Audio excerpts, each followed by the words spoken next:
नमस्कार दर्शकों, मैं खुलासा न्यूज पोर्टल से खुशहाल। विधानसभा चुनाव नजदीक हैं।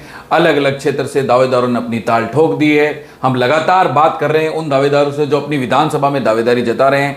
आज हमारे साथ मोहन जी सुराणा है, भाजपा से, जो अब पूर्व विधानसभा से अपनी दावेदारी जता रहे हैं। हम उनसे अभी बातचीत करेंगे। नमस्कार मोहन जी, आपका स्वागत है खुलासा न्यूज में। पूर्व से अनेकों दावेदार यहाँ पे दावेदारी जता रहे हैं। पार्टी भी कहीं ना कहीं संगठन में बातें की जा रही हैं। हर दावेदार आप संगठन में अपनी अपनी दावेदारी जता रहे हैं।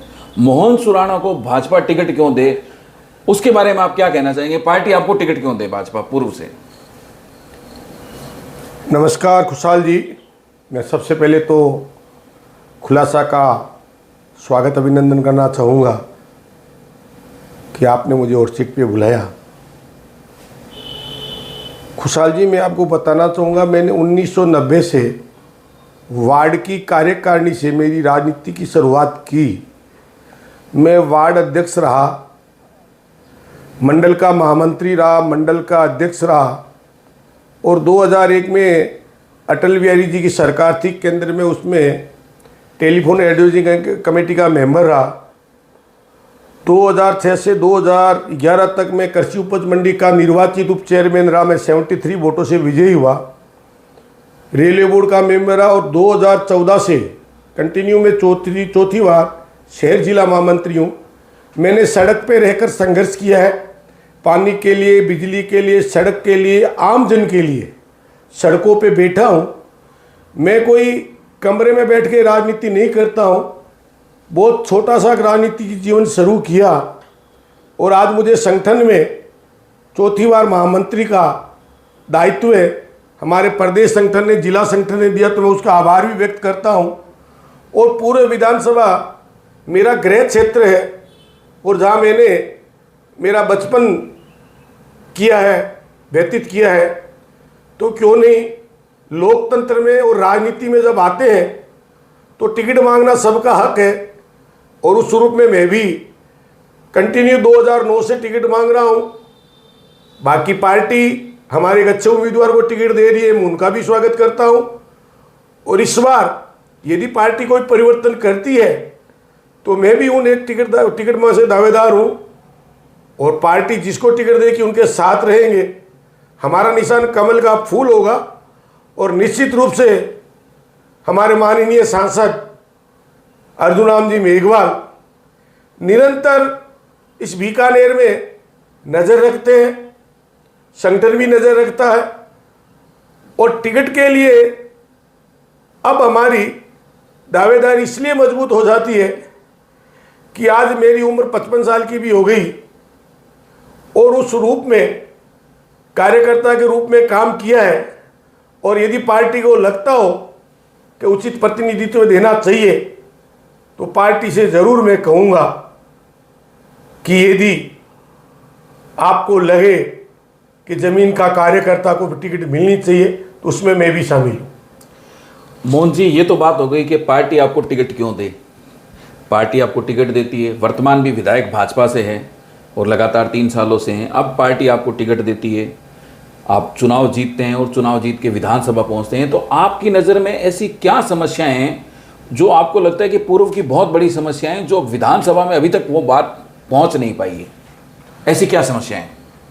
देखो, पूर्व के अंदर सबसे बड़ा हमारे पीबीएम का स्वास्थ्य केंद्र है और उसकी जो स्थिति आज बनी हुई है, एक समय था संभाग का नहीं, राजस्थान का पीबीएम हॉस्पिटल सबसे अच्छा था और जितने इक्विपमेंट इसमें स्थित थे, यू इक्विपमेंट राजस्थान में कहीं नहीं थे। वो चाहे सरकार की उदासीनता मान लो, कुछ हम लोगों की लापरवाही मान लो, काफ़ी इक्विपमेंट यहाँ से उठ के चले गए। आज हम स्वास्थ्य के मामले में बीकानेर बड़ा पीबीएम हॉस्पिटल होने के साथ जो सुविधाएं होनी चाहिए वो नहीं है। आज की डेट में ये स्थिति है कि आप जनरल बेड लेना चाहिए और आपको भर्ती होना चाहो तो उसके लिए 4 घंटे तक आपको बेड नहीं मिलेगा। हमारे केंद्र सरकार के द्वारा 150 बेड का सुपर स्पेशलिटी हॉस्पिटल तैयार किया गया, जिसको पूरी तरह कोविड में भी नहीं खोला गया। सिर्फ इसलिए नहीं खोला गया कि ये बीजेपी के द्वारा बना गया। अरे भाई, स्वास्थ्य के लिए ने बीजेपी है ने कांग्रेस है, बीकानेर की आम जनता, संभाग की आम जनता के लिए उचित रूप से उनको अपना ट्रीटमेंट मिले, उनको स्वास्थ्य की दृष्टि से उनका इलाज हो, तो आज भी वो हॉस्पिटल साहब बंद सा पड़ा है।